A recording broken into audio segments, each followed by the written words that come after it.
चलिए जानते हैं इको टूरिज्म क्या होता है। इको टूरिज्म, ये टर्म इको टूरिज्म जो है ये क्वाइन की थी मैक्सिकन आर्किटेक्ट हेक्टर सिबेलस लेस्करेन इन 1983 में इन्होंने ये टर्म क्वाइन की थी इको टूरिज्म। ये जो मैक्सिकन आर्किटेक्ट थे हेक्टर सिबेलस, ये एक्सपर्ट थे planning and development of sustainable tourism. वो क्या थे कि सस्टेनेबल टूरिज्म में वो एक्सपर्ट थे, इको टूरिज्म में वो एक्सपर्ट थे। जो पार्क मैनेजमेंट हैं, इन्वायरमेंटल फ्रेंडली आर्किटेक्चर डिज़ाइन में, और उनको इन चीज़ों में वर्ल्ड वाइड जो है एक्सपीरियंस था इन सारी चीज़ों में, सस्टेनेबल टूरिज्म में, इको टूरिज्म में। तो इन्होंने क्या किया था, कंसल्टेंसी जो है कैरी आउट की थी ये, और रिसर्च वर्क भी इन 72 कंट्रीज़ में, 72 कंट्रीज़ में कंसल्टेंसी और रिसर्च वर्क किया था इन्होंने।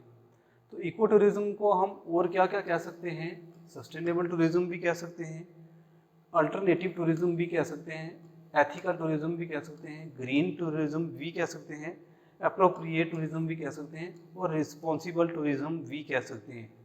तो इन सब ये सारी चीज़ें जो हैं इको टूरिज्म का ही ये सारे नाम हैं। तो इको टूरिज्म अगर हम ऐसे समझें तो क्या होता है, आज जैसे हम कहीं ट्रैवल करते हैं और हर साल में कभी न कभी हमें ट्रैवल करना चाहिए नेचर को एंजॉय करने के लिए।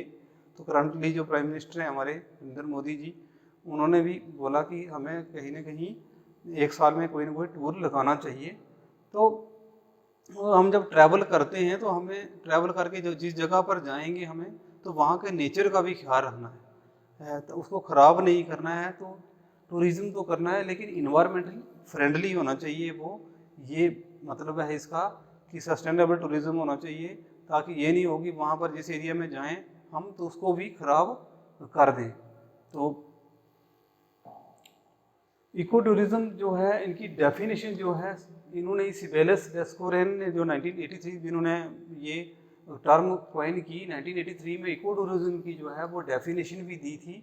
तो जिस डेफिनेशन में उन्होंने क्या बोला कि eco tourism is the travelling to relatively undisturbed और uncontaminated natural areas with the specific objective of studying. इन्होंने क्या बोला, इसका मतलब क्या है कि ट्रैवल करना है ऐसे एरिया में जो रिलेटिवली क्या है, अनडिस्टर्ब्ड है और अनकंटेमिनेटेड है, कंटेमिनेटेड नहीं है, वो नेचुरल एरिया है, विद जो एक ऑब्जेक्टिव लेके हमने ट्रैवल करना है साथ में, ताकि हम वहाँ स्टडी कर सकें, नेचर को एडमायर भी कर सकें, उसकी प्रशंसा भी कर सकें नेचर की, और जो सीनरी है जो है उसको एंजॉय भी कर सकें। सीनरी के साथ साथ वहाँ के जो वाइल्ड प्लांट्स और एनिमल हैं और वहाँ का जो कल्चर है उसको भी इंजॉय कर सकें, हैं जो वहाँ पर चाहे वो पास्ट का है या प्रेजेंट का जो कल्चर है वहाँ पर उसको भी साथ ही साथ में क्या कर सकें, हम इंजॉय कर सकें। ये डेफिनेशन दी थी 1983 में, और उन्होंने 1993 में इस डेफिनेशन को रिवाइज किया और रिवाइज करके फिर डेफिनेशन बोली। तो इसमें क्या बोला इन्होंने, eco tourism is environmental responsible travel. जैसे हमने बोला कि हमने ट्रैवल करना है लेकिन इन्वायरमेंट को ध्यान में रखते हुए, तो ये टूरिज्म ऐसा टूरिज्म है जो इन्वायरमेंटल रिस्पॉन्सिबल ट्रैवल है and visitation to relatively undisturbed natural areas. जैसे इन्होंने पहले भी बोला था कि ऐसी जगह हमने विजिट करना है जो नेचुरली क्या है, अनडिस्टर्ब्ड एरिया है, उसमें हमने करना क्या है, इन ऑर्डर टू इंजॉय भी करना है, हमने स्टडी भी करनी है, अप्रिशिएट भी करना है, नेचर को एडमायर करना है, अप्रिशिएट करना है, और क्या करना है, प्रमोट करना है किसको, कंजर्वेशन को, जो वहाँ की नेचुरल जो भी बायोडाइवर्सिटी है उसकी कंजर्वेशन को भी प्रमोट करना है, and has low negative visitor impact, और जो विजिटर वहाँ विजिट करेगा एरिया में है उसका नेगेटिव इम्पैक्ट नहीं पड़ने चाहिए, और प्रोवाइड करना चाहिए क्या, beneficially active socio economic involvement of local population. जो वहाँ पर लोग रहते हैं उसका सोशियो इकोनॉमिक जो है क्या है, उन्हें भी बेनिफिशियल होना चाहिए, उनको भी बेनिफिट्स होने चाहिए, उनकी इकॉनमी भी ठीक होना चाहिए, लोकल लोगों की जो वहाँ पर रहते हैं उनकी, और साथ साथ में उसको जो है वो इकॉनमी के साथ उनको सोशो भी जो है उनका कल्चर भी बेनिफिट उनको मिलना चाहिए इस चीज़ के लिए। तो ये डेफिनेशन उन्होंने रिवाइज की 1993 में। इस डेफिनेशन को ऑफिशियली जो है अडॉप्ट किया था IUCN ने, international union of conservation of nature and natural sources ने, इन 1996 में इस डेफिनेशन को फिर IUCN ने भी ऑफिशियली अडॉप्ट किया था। इको टूरिज्म फिर अब क्या हो गया, थोड़ा सा हम तो समझते हैं कि ये फॉर्म ऑफ टूरिज्म है, टूरिज्म ही है, जैसे टूर लगाते हैं हम, टूर करते हैं कहीं भी, टूरिज्म कई फॉर्म है जो कि अटेम्प्ट करता है to minimize its impact upon the environment. ऐसा टूरिज्म जिसमें कि हमारा कोई भी नेगेटिव इम्पैक्ट इन्वायरमेंट पे नहीं पड़ता, ये इकोलॉजिकली साउंड होना चाहिए और अवॉइड करना चाहिए negative impact of many large scale tourism development undertaker in the areas which have not previously been developed. तो हमारा जो है वो इम्पैक्ट जो है नेगेटिव नहीं पड़ना चाहिए ऐसे एरियाज में भी जहाँ पर large scale tourism development process चल रहे हैं वहाँ पर। तो हमने जो भी टूरिज्म करना है, ट्रैवल करना है, वहाँ पर जाना है, हमारा वहाँ पर नेगेटिव इम्पैक्ट नहीं पड़ना चाहिए, इन्वायरमेंट पे इफेक्ट नहीं पड़ना चाहिए, तो उसको हम फिर बोलेंगे इको टूरिज्म। तो इको टूरिज्म को टाइज ने भी जो है वो डिफाइन किया है, टाइज की फुल फॉर्म है the international eco tourism society ने। तो उन्होंने क्या बोला है, eco tourism is not defined as a responsible travel to natural areas.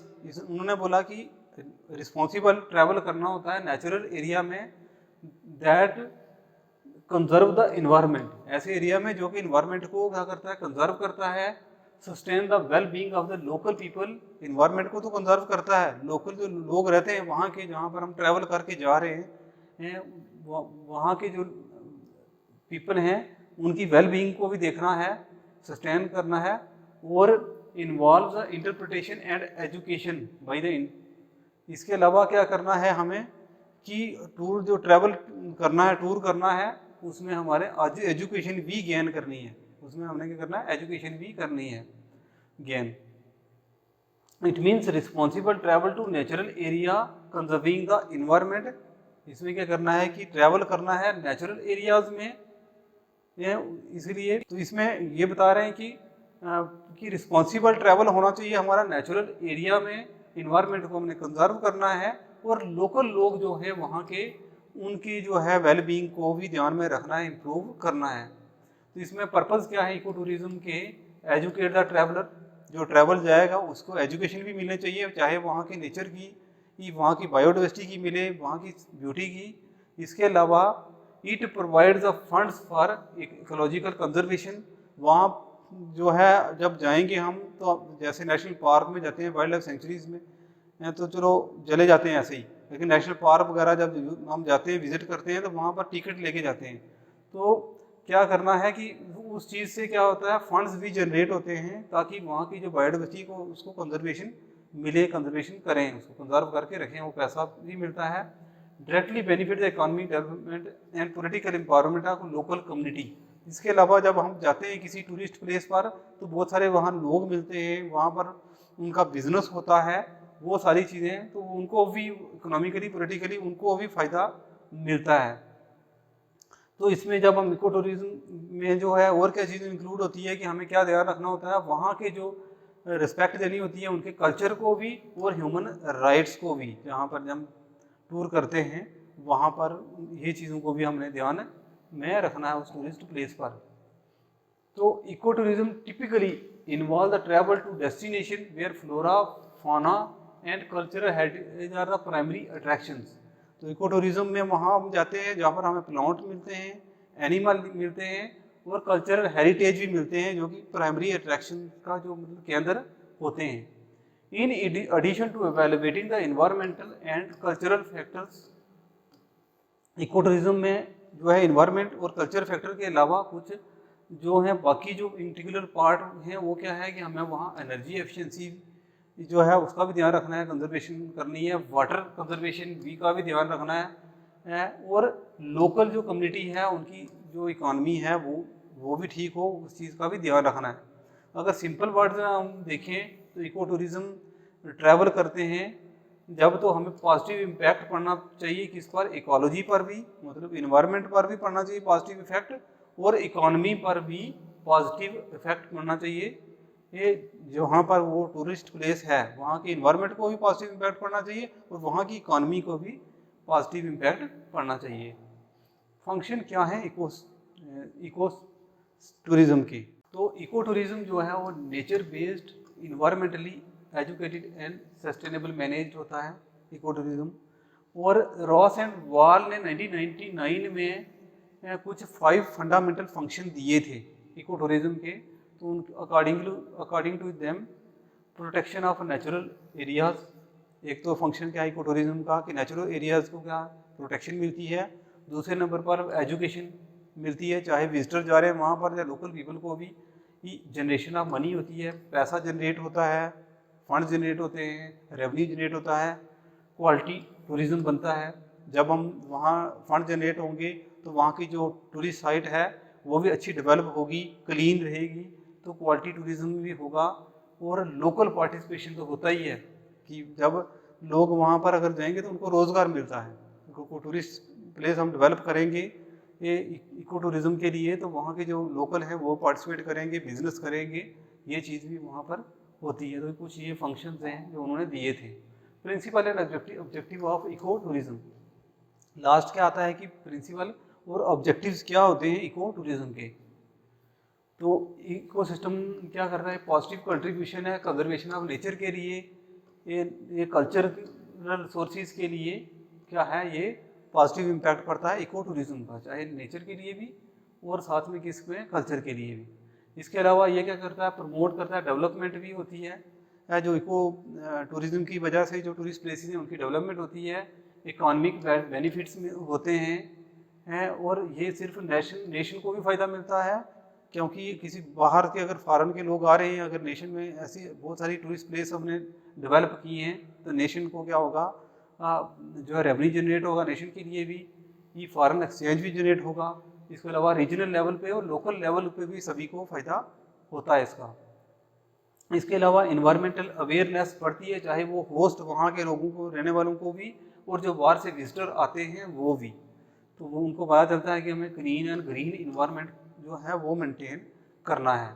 इसके अलावा जो लोकल कम्युनिटी होती है वो एम्पावर होती है इको टूरिज्म के थ्रू, तो वो अपना लाइवलीहुड भी जो है वो जनरेट करते हैं। जब बाहर से वो टूरिस्ट आएंगे तो उनका भी वो सामान बेचेंगे, अपना बिजनेस करेंगे, तो उनको भी फ़ायदा होता है, वो अपना जीविका जो है वो चला सकते हैं। इसके अलावा जो सेंसिटिव एरियाज़ हैं तो इसमें क्या है, एक और चीज़ क्या होती है कि एक्सेस मिलता है, मनी मिलती है, रेवेन्यू मिलता है जो सेंसिटिव एरियाज़ होते हैं उनके लिए, ताकि रेवेन्यू जो जनरेट करते हैं उससे जो सेंसिटिव एरिया जैसे नेशनल पार्क, बायोडाइवर्सिटी वगैरह, तो उनको हम अच्छे से फिर रेगुलेट कर सकते हैं कि जब हमें वो रेवेन्यू मिलेगा तो जो सेंसिटिव एरिया है, चाहे नेशनल पार्क हो, बायोस्फीयर रिजर्व हो या वाइल्ड लाइफ सेंचुरी हो, उसकी भी रेगुलेशन कर सकते हैं, हम उसको मेंटेन कर सकते हैं इको टूरिज्म के थ्रू। तो इसके अलावा क्या होता है, इको टूरिज्म से क्या है, लोकल कल्चर के लिए सेंसिटिव होता है, ट्रेडिशन वैल्यूज़, कल्चरल वैल्यूज़ जो हैं उनका भी ध्यान रखा जाता है इको टूरिज्म में। तो this is all about the topic eco tourism. Thank you.